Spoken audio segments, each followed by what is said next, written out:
Hello everyone, welcome to our YouTube channel Nimbus running powered by engineers academy. स्वागत है एक बार फिर से आपका पावर सिस्टम की इस दुनिया में मेरे यानी सुमित के साथ। और आज के इस सेशन में हम डिस्कस करने वाले हैं एक बहुत ही यूनिक और इंटरेस्टिंग टॉपिक के बारे में, जिसका नाम है टाइप्स ऑफ इंसुलेटर्स।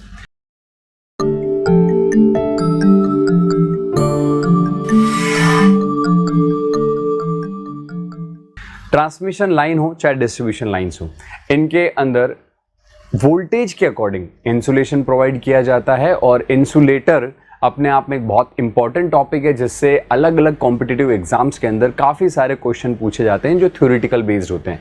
तो आज के इस वीडियो को देखने के बाद जितने भी टाइप्स के इंसुलेटर हैं जो ट्रांसमिशन लाइन या डिस्ट्रीब्यूशन लाइन्स में यूज़ हो रहे हैं, उनको लेकर के आपके सारे के सारे डाउट्स क्लियर होने वाले हैं। साथ ही साथ एनिमेटेड फोटोज़ के अलावा प्रैक्टिकल फोटोज़ के माध्यम से हम सीखने वाले हैं कि किस प्रकार के टावर पर किस प्रकार के इंसुलेटर का यूज़ किया जाता है और वो उसी प्रकार के इंसुलेटर का यूज़ क्यों किया जाता है। तो without any delay let's start the video. बात करें टाइप्स ऑफ इंसुलेटर की, तो यहाँ पर सबसे पहला टाइप जो इंसुलेटर का निकल करके आता है का नाम है पिन टाइप इंसुलेटर। इस इंसुलेटर से एग्ज़ाम के अंदर काफ़ी सारे क्वेश्चन जो हैं पूछे जाते हैं। तो सबसे पहले टाइप की अगर मैं बात करूं तो सबसे पहला टाइप है pin type insulator. Pin type insulator का नाम पिन टाइप इसलिए पड़ता है क्योंकि इसके अंदर एक मेटल की पिन यूज किया जाता है, जिस प्रकार आप इस फोटो के अंदर देख पा रहे होंगे। यहां पर आप देखेंगे कि इस पिन टाइप इंसुलेटर के अंदर एक मेटल का पिन है जिसका यूज किया गया है यहां पे, यहां पे। तो ये आधा क्रॉस सेक्शन इंसुलेटर को अंदर से दिखाया गया है, जिसके अंदर आप देख पा रहे होंगे कि एक मेटल के पिन का यूज किया गया है। ये मेटल का पिन है और इस मेटल के पिन के यूज करने की वजह से इसका नाम पिन टाइप इंसुलेटर पड़ जाता है। तो नाम पिन क्यों पड़ा वो तो हमने जान लिया कि इसमें एक मेटल की पिन होती है जिसके चारों ओर इंसुलेशन होता है। तो ये एक आइसक्रीम जो आप बचपन में खाते हैं, जिसके अंदर एक लकड़ी का डंडा होता है, चारों तरफ बर्फ होती है, ये उसी के प्रकार का होता है, जिसमें बीच में एक मेटल का पिन होता है और उसके चारों ओर इंसुलेशन कर दिया जाता है, जिससे पिन टाइप इंसुलेटर बनता है। पिन टाइप इंसुलेटर जो है, इसकी बात करें कि ये कितने ऑपरेटिंग वोल्टेज तक अवेलेबल होता है, तो इसे जो है वो 33 kV तक यूज़ किया जाता है, यूज्ड अप टू 33 kV। और ये कॉम्पिटिटिव एग्जाम में पूछा जाने वाला एक बहुत ही अच्छा क्वेश्चन बन जाता है कि पिन टाइप इंसुलेटर को कितने kV तक काम में लिया जाता है। तो इसको 33 kV तक काम में लिया जाता है। सर, इसके आगे क्यों नहीं लिया जाता है, इसका क्या कारण है? कारण ये है, जैसे मान लीजिए ये जो इमेज आपको नजर आ रही है, ये एक 11 kV के इंसुलेटर की है।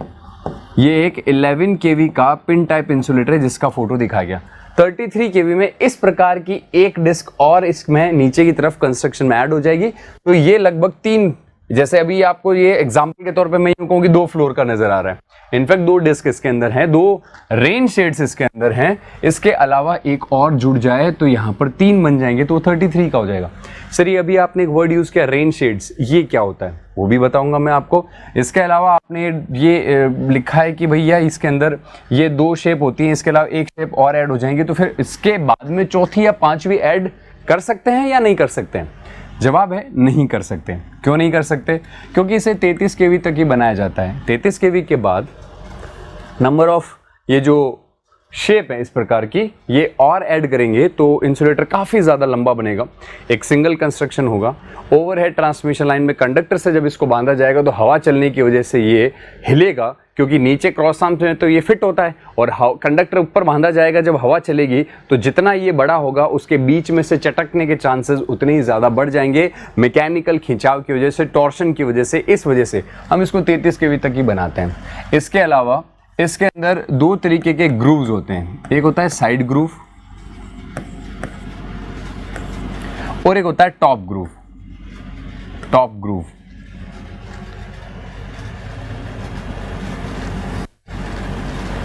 साइड ग्रूव और टॉप ग्रूव।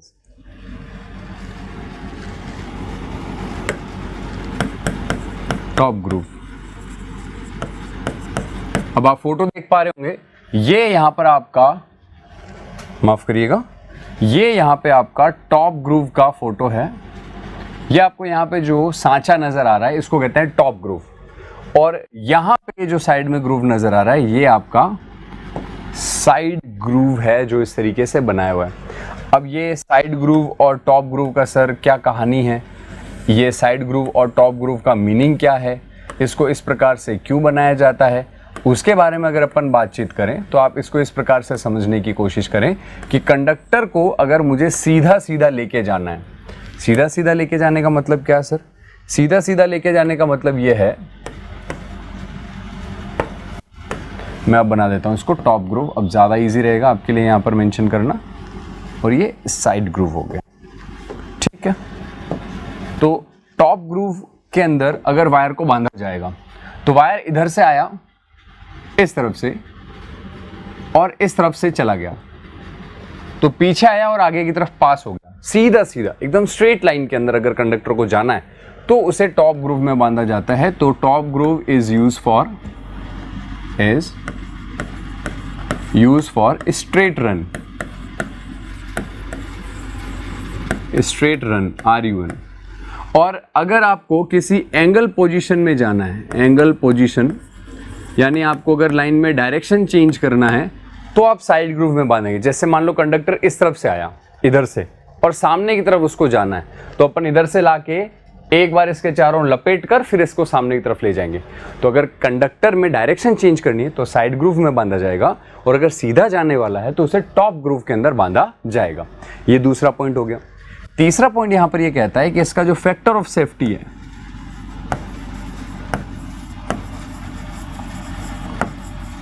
वो ग्रेटर देन इक्वल्स टू 10 के आसपास होता है। अब सर फैक्टर ऑफ सेफ्टी क्या होता है? फैक्टर ऑफ सेफ्टी एक फॉर्मूला होता है जिसका जो एक रेशियो होता है puncture voltage divide by flash over voltage. इसका क्या मतलब होता है सर? पंक्चर वोल्टेज का मतलब होता है वह वोल्टेज जहां इंसुलेशन डैमेज हो जाता है, इंसुलेटर डैमेज। ये वो वोल्टेज है जहां इंसुलेटर डैमेज हो जाता है, और ये वो वोल्टेज है जहां पर insulator air across insulator gets ionized and insulator gets protected। इसका क्या मतलब है सर? इस कॉन्सेप्ट को मैं जस्ट अगले सस्पेंशन टाइप इंसुलेटर में एक्सप्लेन करने वाला हूँ, थोड़ा सा वेट करें। यहाँ पर अपन को टोटल 3 पॉइंट समझने थे। पहला, इसको 33 kV तक बनाया जाता है, आगे क्यों नहीं कारण बता चुका हूं मैं। इसमें 2 तरीके के ग्रूव होते हैं, साइड ग्रूव और टॉप ग्रूव, उनका क्या यूज है वो हम समझ चुके हैं। और तीसरा पॉइंट, इसका फैक्टर ऑफ सेफ्टी 10 से अधिक होता है, जिसका कारण मैं अगले टॉपिक में समझाने वाला हूं। इसके अलावा आपको ये जो स्ट्रक्चर नजर आ रहा है इस तरीके का, इस वाले स्ट्रक्चर को हम कहते हैं, ये वाला स्ट्रक्चर, ये जो आपको एनिमेटेड फोटो या रियल फोटो में दिख रहा है, इसको कहते हैं रेन शेड्स, रेन शेड्स और पेटीकोट्स। सर इसका क्या यूज है रेन शेड्स और पेटीकोट्स का? ये इंसुलेटर में बहने वाले लीकेज करंट को रिड्यूस करता है, लीकेज करंट इससे रिड्यूस कर जाती है। इस वजह से हम इसको इंसुलेटर को इस शेप का बनाते हैं। ये हुआ हमारा pin type insulator. Second type of insulator जो ट्रांसमिशन लाइन में काम में लिया जाता है उसे कहते हैं हम सस्पेंशन insulator, that is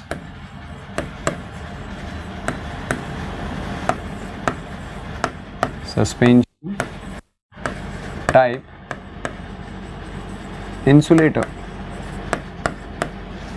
अब ये जो सस्पेंशन टाइप इंसुलेटर है जो कि यहां पे यूज लिया जा रहा है, इस फोटो के अंदर आप देख पा रहे होंगे इस प्रकार का इसका कंस्ट्रक्शन होता है। अब सर ये ऐसा कैसे बना, तो आप ध्यान से देखें। यहां पर ये जो एक सिंगल डिस्क है जो आपको इस फोटो में नजर आ रही है, ये रही, ये एक सिंगल डिस्क कुछ इस प्रकार की होती है। समझ पा रहे हैं आप इस बात को? एक डिस्क इस प्रकार की होती है जिसमें आपको अंदर की तरफ एक पिन नजर आ रहा होगा। ये यहां पर आपको एक पिन नजर आ रहा होगा। तो अगला इंसुलेटर जो होगा उसमें पीछे ऐसा एक बेस होगा। तो ये पिन उस अगले इंसुलेटर के पीछे वाले बेस से कनेक्ट हो जाता है, फिर उसका एक पिन होगा वो उसके अगले वाले के बेस से कनेक्ट हो जाता है। ऐसे हम इन सारे इस प्रकार के इंसुलेटर को सीरीज में कनेक्ट करते जाते हैं। तो इस अकेले को कहते हैं disc type insulator, disc type insulator.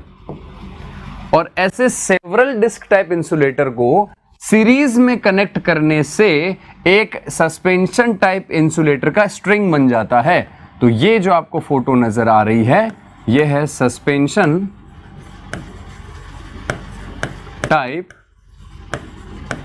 Insulator string. और ये स्ट्रिंग बनी कैसे? तो स्ट्रिंग बनती है made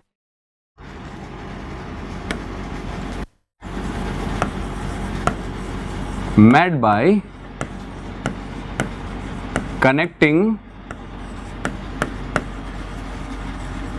various discs in series। Multiple disc को सीरीज में ऐड करने से एक स्ट्रिंग बनती है। तो ये जो फोटो दिखाया गया है ये सस्पेंशन टाइप इंसुलेटर का एक स्ट्रिंग का फोटो है। यहां पर हम इसको सीरीज में क्यों जोड़ते हैं? क्योंकि एक सिंगल डिस्क होती है वो 11 kV के लिए डिजाइन की जाती है। तो अगर आप मल्टीपल डिस्क को सीरीज में जोड़ेंगे तो वोल्टेज का रेटिंग बढ़ जाता है, 11, 22, 33 इस तरीके से वोल्टेज जो है बढ़ता जाता है। और यही इसका एक फायदा नजर हमें आता है। क्या फायदा नजर आता है? No need to replace old units when voltage level rises। अगर वोल्टेज का लेवल बढ़ता है तो हमें पुरानी डिस्क जो होती हैं उन्हें फेंकने की जरूरत नहीं है। जैसे मान लीजिए कि 33 kV वोल्टेज था, अब पिन टाइप इंसुलेटर में 11 kV से 33 kV जाने पर हमें इंसुलेटर चेंज करना पड़ेगा, पुराना वाला काम नहीं आएगा। तो ये उसका एक नुकसान है। मगर यहाँ पर अगर वोल्टेज 33 kV है और उससे इंक्रीज होकर 66 kV हो रहा है, तो इधर मान लीजिए 3 डिस्क सीरीज में जोड़ रखी हैं, तो इसके अंदर वो 3 तो रहेंगी और सीरीज में जोड़ दीजिए, आपका वोल्टेज कितना हो जाएगा? 66 kV हो जाएगा। सो आपको वोल्टेज का लेवल बढ़ने पर पुरानी डिस्क को फेंकने की जरूरत नहीं पड़ती है। अब अगर मैं बात करूं ये कितने प्रकार के मटेरियल का बना हो सकता है सर, तो यहां पर आपको जो ये फोटो नजर आ रही है ये एक पोर्सेलिन टाइप का इंसुलेटर है, पोर्सेलिन का है, जिसको kaolin plus feldspar plus quartz इन तीनों को मिला के बनाया जाता है। और ये एग्जाम में सवाल पूछा जाता है, कहता है कि पोर्सेलिन का इंसुलेटर किन किन चीजों से मिलकर बनता है। तो आपको पता होना चाहिए 3 मटेरियल ऐड करते हैं, केओलिन, फेल्डस्पार और क्वार्ट्ज। इन तीनों को मिलाने से क्या बनता है? पोर्सेलिन। तो सर और भी कोई हो सकता है क्या? यस, एक और है टफन्ड ग्लास। टफन्ड ग्लास के अंदर क्या होता है सर? टफन्ड ग्लास बनता है एनीलिंग ऑफ पायरेक्स ग्लास से। और ये इसका फोटो रहा टफन्ड ग्लास का। कांच के जैसा इंसुलेटर होता है जिसको इस तरीके से सीरीज में जोड़ा जाता है। तो ओवरहेड लाइन में आपने इंसुलेटर देखे होंगे जो एकदम कांच के जैसे दिखते हैं, ट्रांसपेरेंट से नजर आते हैं, वो टफन्ड ग्लास के बने हुए होते हैं। ये आजकल लेटेस्ट में यूज किए जा रहे हैं। क्यों यूज किए जा रहे हैं? क्योंकि पोर्सेलिन के कंपैरिजन में टफन्ड ग्लास की डाइलेक्ट्रिक स्ट्रेंथ ज्यादा अच्छी होती है। दैट मींस वोल्टेज को सहन करने की क्षमता अधिक होती है। अगर आसान शब्दों में कहा जाए तो वोल्टेज को सहन करने की क्षमता अधिक है, तो ज्यादा डिस्क की बजाय कम डिस्क लगाने से भी हमारा काम हो जाएगा। सर इससे फायदा क्या है? अभी समझ लेते हैं। देखिए यहां पर सस्पेंशन टाइप इंसुलेटर का एक फायदा और होता है कि ये फ्री टू स्विंग होता है इन एनी डायरेक्शन। तो इससे क्या फायदा है सर? इससे फायदा ये है कि हवा जब चलेगी तो हमें थोड़ी देर पहले एक डर था कि कहीं हमारा पिन टाइप इंसुलेटर टूट ना जाए, क्योंकि वो पूरा सॉलिड है। चूंकि ये छोटी छोटी यूनिट से मिलकर बना है हमारा सस्पेंशन इंसुलेटर, तो जब हवा चलेगी तो कंडक्टर यहाँ नीचे बांधा हुआ है, ऊपर की तरफ क्रॉस आर्म है, हवा चलने पर ये पूरी यूनिट एकदम फ्लेक्सिबल होती है। तो ये इस तरीके से स्विंग करता रहेगा, तो उसके टूटने का कोई डर नहीं रहेगा। तो स्विंग करने में इजी रहता है, इसलिए इसके टूटने का डर बिल्कुल नहीं होता। मगर यह इसका एक डिसएडवांटेज है जो हमारे सामने निकल करके आता है। और वो डिसएडवांटेज क्या है? डिसएडवांटेज ये है कि क्रॉस आर्म की लेंथ एंड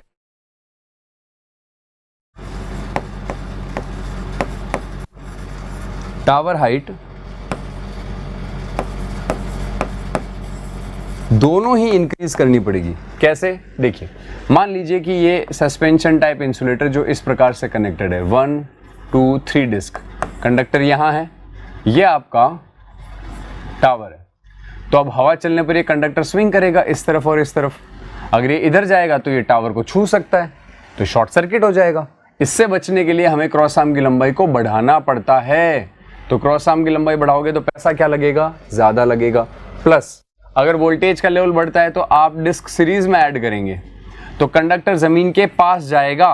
पहले की तुलना में ज़मीन के और पास चला गया, तो ज़मीन के पास कंडक्टर जाएगा, उसे ज़मीन से ऊपर उठाना है। इंसुलेटर तो कम कर नहीं सकते, तो टावर के हाइट को बढ़ाना पड़ेगा।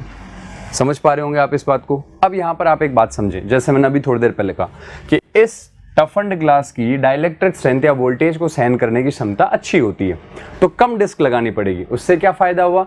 फायदा ये हुआ कि एक तो इसका खर्चा कम आया, कम डिस्क लगाने से काम चल गया। दूसरा, अगर आप वोल्टेज के बढ़ाने पर यहाँ पर ज्यादा डिस्क ऐड करेंगे तो कंडक्टर जमीन के पास ज्यादा जाएगा, क्रॉस आर्म की लेंथ ज्यादा बढ़ेगी। अगर आप टफन्ड ग्लास यूज करते तो शायद इंसुलेटर कम लगाने पड़ते, शायद क्या कम ही लगाने पड़ते हैं, तो उस केस में क्रॉस आर्म की लंबाई भी इतनी नहीं बढ़ानी पड़ेगी, ना ही आपका कंडक्टर जमीन के पास जाएगा, क्योंकि कम इंसुलेटर से ही काम हो गया। तो टावर का हाइट भी नहीं बढ़ाना पड़ेगा। तो ये आपको दोहरे फायदे देता है।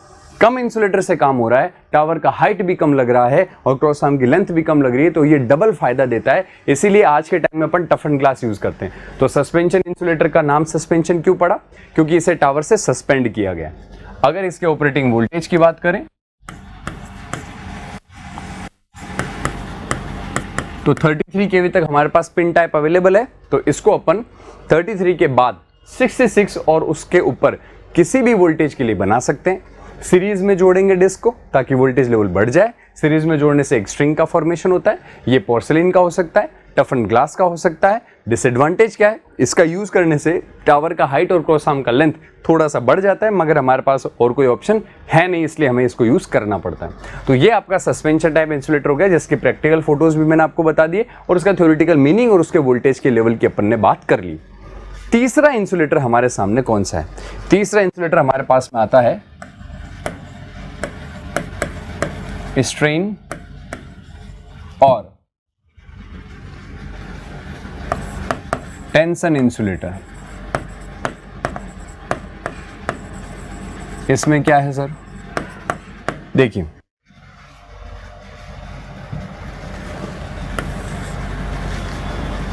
स्ट्रेन और टेंशन इंसुलेटर जो होता है उसका एक ही काम होता है, क्या? डिजाइन्ड टू हैंडल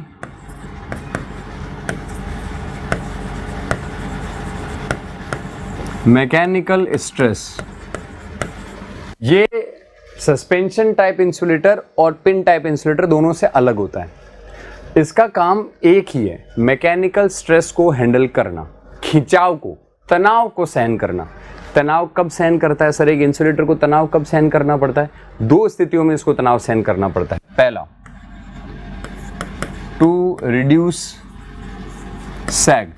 किसी भी ट्रांसमिशन लाइन में सैग को अगर घटाना है तो उसे यांत्रिक तनाव सहन करना पड़ता है। और दूसरा, टू चेंज द डायरेक्शन। कैसे सर? समझ में नहीं आया तो देखो, ये रहा यहाँ पे फोटो, इससे आपको क्लियर कट समझ में आ जाएगा। जैसे ये यहाँ पे अपन ने एक फोटो बनाया है, इस फोटो से आप ये समझ पा रहे होंगे कि ये आपका एक सस्पेंशन टाइप इंसुलेटर है जो यहाँ पर बनाया गया है। ये सस्पेंशन टाइप इंसुलेटर है।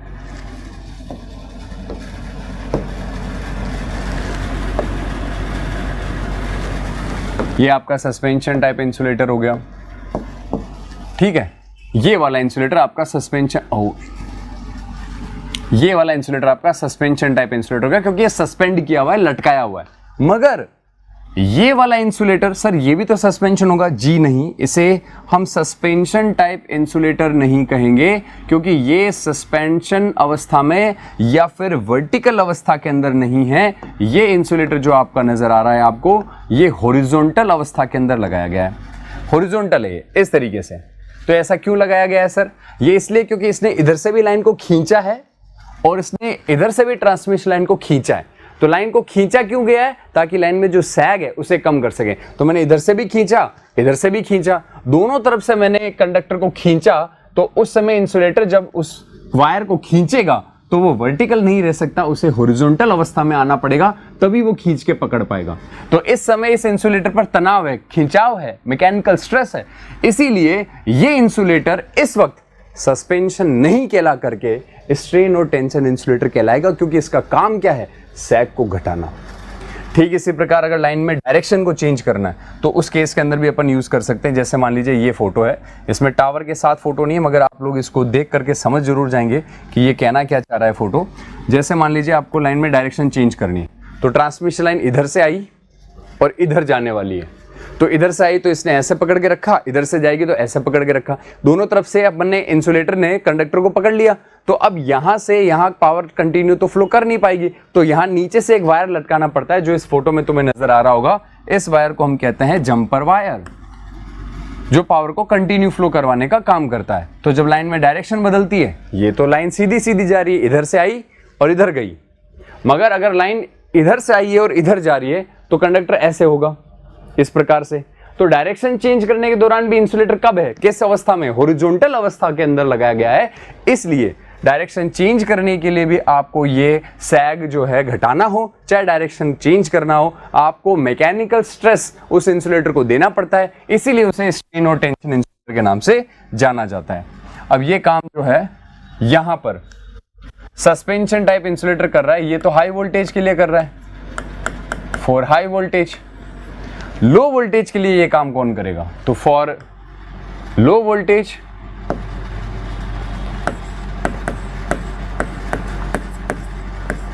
लो वोल्टेज पर यही कार्य करने के लिए आप इनका यूज कर लेते हैं, इन्हें कहते हैं सेकल इंसुलेटर।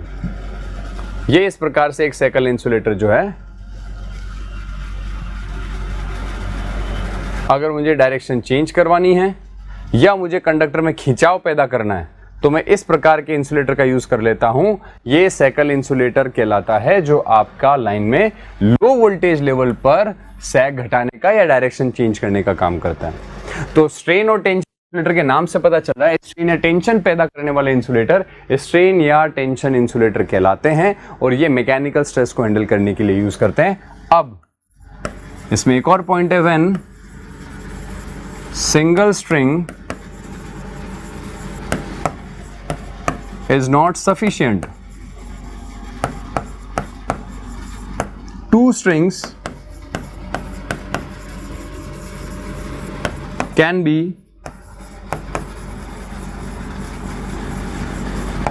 paralleled।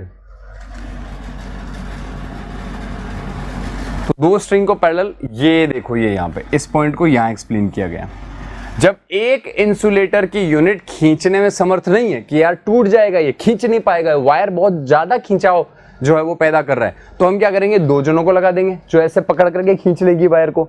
तो एक से भले दो लोग मिलकर के खींचेंगे तो उस वायर को खींच के रख पाएंगे। तो यहां आपको इस फोटो में दिख रहा होगा, एक ही वायर है, इस एक ही वायर को खींचने के लिए दो इंसुलेटर की यूनिट को पैरेलल में लगाया गया है, ताकि आप जो है उस कंडक्टर के अंदर खिंचाव को सहन कर सकें। इसलिए लिखा है कि सिंगल स्ट्रिंग सफिशिएंट नहीं होती, मल्टीपल स्ट्रिंग्स को काम में लिया जा सकता है पैरेलल के अंदर, ताकि वो उस खिंचाव को सहन कर सके। तो ये आपका यहां पर हुआ तीसरा इंसुलेटर, स्ट्रेन या टेंशन इंसुलेटर।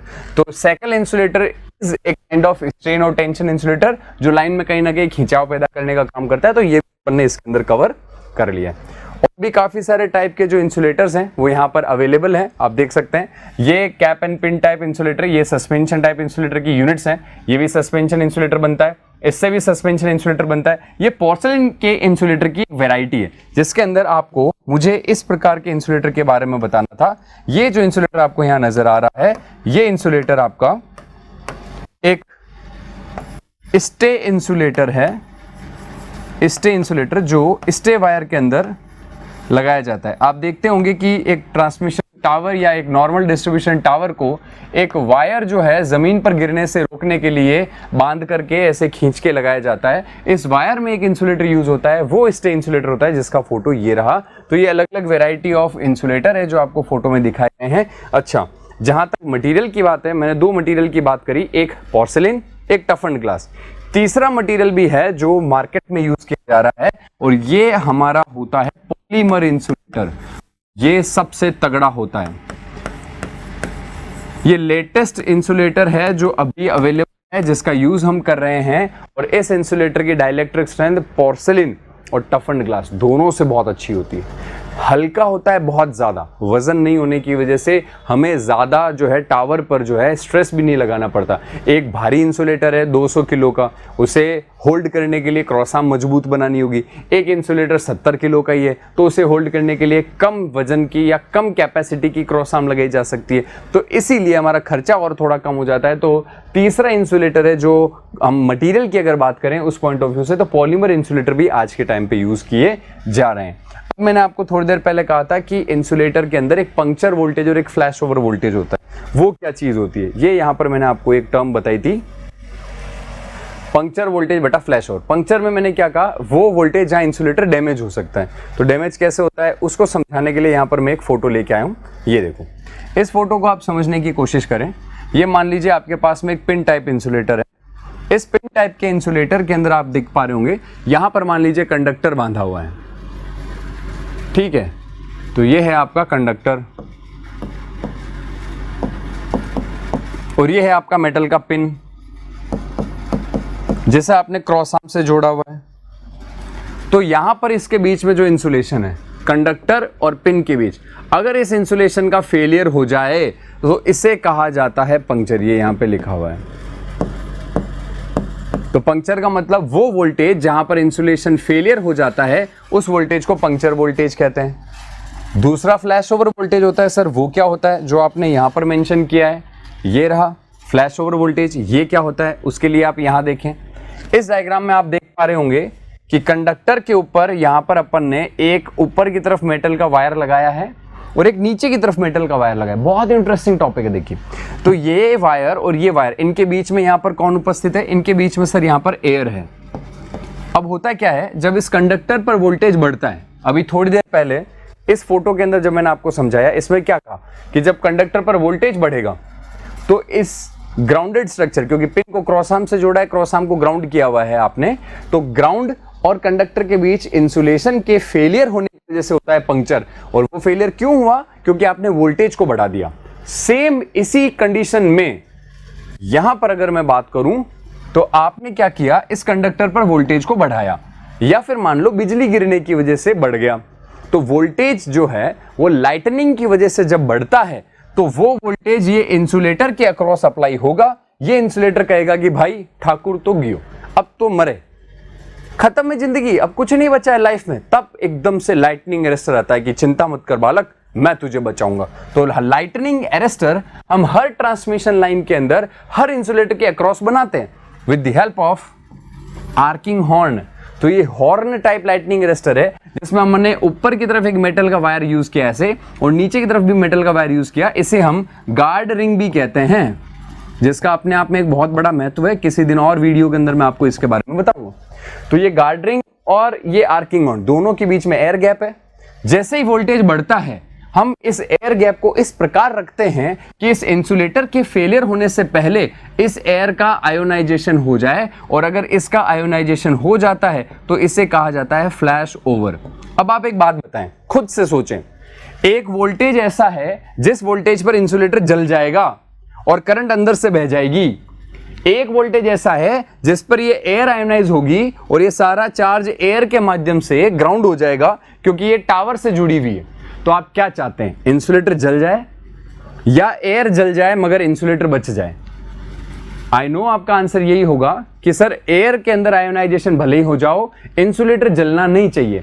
यानी इंसुलेटर जो है वो सुरक्षित रहे, फ्लैश ओवर भले ही हो जाए कोई दिक्कत नहीं है। यानी पंक्चर जो है कभी नहीं होना चाहिए, फ्लैश ओवर हो सकता है। यस और नो? अगर ये बात समझ में आ गई हो आपको इस लेवल पर, और आपको ये वीडियो अब तक देखने से बहुत अच्छा लगा है और आपको लगा कि आपकी प्रिपरेशन में इसको वैल्यू मिलेगी, तो इस वीडियो को लाइक करना ना भूलें, क्योंकि आपके लाइक और शेयर से मुझे बहुत ज़्यादा फर्क पड़ेगा, मुझे और ज़्यादा मोटिवेशन मिलेगा कि मैं आप लोगों के लिए इस प्रकार की वीडियोस और लेके आऊँ। तो कमेंट करके आप मुझे ज़रूर बताइएगा कि आपको और कौन सा टॉपिक है जो ऐसा टफ लगता है जिसके बारे में अपन इस प्रकार की वीडियो और बना सकते हैं। वीडियो को लाइक ज़रूर करिएगा और अपने जितने भी दोस्त हैं उनको शेयर ज़रूर करिएगा। और हाँ, अगर आपको किसी भी प्रकार की पावर सिस्टम से रिलेटेड दिक्कत है तो मैं यहाँ पर आपको बता दे रहा हूँ, आप मुझे इस नंबर पर व्हाट्सएप के माध्यम से भी मैसेज कर सकते हैं 8209842985।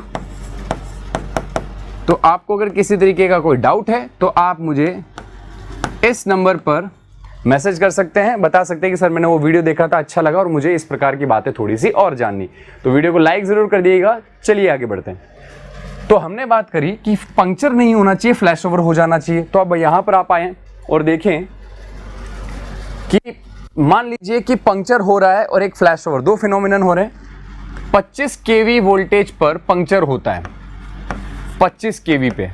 तो सिस्टम का वोल्टेज बढ़ते बढ़ते अगर 25 पे पहुंच गया मतलब पंक्चर हो गया, तो फ्लैश ओवर का वोल्टेज 25 से कम होना चाहिए। क्यों सर, ऐसा क्यों होना चाहिए? देखो, वोल्टेज बढ़ने लगा, अगर वोल्टेज बढ़कर के पंक्चर वोल्टेज के बराबर हो गया तो इंसुलेटर खत्म, टाटा बाय गुड बाय।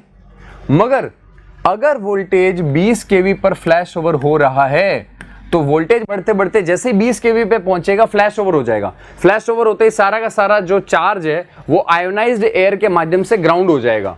तो वोल्टेज 20 से ऊपर कभी बढ़ेगा ही नहीं, क्योंकि जैसे ही 20 के ऊपर जाएगा वो एयर आयोनाइज हो जाएगी और चार्ज सारा का सारा ग्राउंड हो जाएगा। तो इंसुलेटर के अंदर से कोई करंट नहीं बहेगा। मगर अगर ये वोल्टेज 25 होता और ये वोल्टेज 20 होता तो वोल्टेज बढ़ते ही इंसुलेशन जल जाता, तो फिर फ्लैश ओवर तो कभी होता ही नहीं, क्योंकि वोल्टेज 20 केवी पर ही आयोनाइज हो जाती इंसुलेटर। तो भाई करंट तो इसके अंदर से चला गया, फिर तो एयर आयोनाइज होकर क्या करेगी। इसका मतलब ये हुआ कि पंक्चर वोल्टेज जो है वो ज्यादा होना चाहिए, फ्लैश ओवर वोल्टेज कम होना चाहिए। सिस्टम का वोल्टेज जब बढ़ेगा, फ्लैश ओवर वोल्टेज को पार करेगा, उस समय एयर जो है आयोनाइज हो जाएगी, सारा चार्ज ग्राउंड हो जाएगा, तो पंक्चर की नौबत ही नहीं आएगी। इसलिए ये रेशियो हमेशा 1 से ज्यादा होता है। तो इस वीडियो में हमने क्या सीखा? इस वीडियो में हमने टाइप्स ऑफ इंसुलेटर के बारे में बात करी, जिसमें हमने पिन टाइप इंसुलेटर के बारे में समझा, प्रैक्टिकल फोटोज के माध्यम से भी सस्पेंशन टाइप इंसुलेटर के बारे में समझा, इंसुलेटर कितने मटेरियल का बनाया जाता है उसके बारे में समझा, स्ट्रेन और tension insulator, cycle insulator, stay insulator, polymer insulator, insulating materials, types of insulator के बारे में सीख करके पंक्चर और फ्लैश ओवर जैसी टर्म्स को भी हमने इस वीडियो में सीखा। तो अगर इस वीडियो से आपको वैल्यू मिलती है और आपकी प्रिपरेशन के अंदर कुछ मदद मिलती है तो सेशन को लाइक जरूर करिएगा, चैनल पे पहली बार आए तो सब्सक्राइब करिएगा, कमेंट के अंदर कमेंट करके बताइएगा कि आपको और कौन से टॉपिक टफ लगते हैं जिसके ऊपर वीडियो आपको चाहते हैं कि मैं बनाऊं और आप लोगों के लिए लेकर के आऊं और उन्हें इसी प्रकार से सिंप्लीफाई करके आप लोगों के सामने रिप्रेजेंट करूं। और भी अगर कोई डाउट है तो आप मुझे पर्सनली भी मैसेज कर सकते हैं, मैंने आपको नंबर दे दिए। और हाँ, निम्बस लर्निंग के कोर्सेज को अगर आप ज्वाइन करना चाहते हैं तो डाउनलोड कर सकते हैं निम्बस लर्निंग का मोबाइल ऐप, और डाउनलोड करके और आप जो भी एग्जाम की प्रिपरेशन कर रहे हैं उससे रिलेटेड कोर्स को वहां से परचेज कर सकते हैं। आई होप आपको ये सेशन अच्छा लगा हो। इसी के साथ चलिए चलते हैं, मिलेंगे एक बार फिर किसी दूसरे टॉपिक के साथ में। Have a nice day, thank you very much. If you really like the video, please hit the like button, share the video, subscribe to our YouTube channel and press the bell icon for the latest updates. Thank you.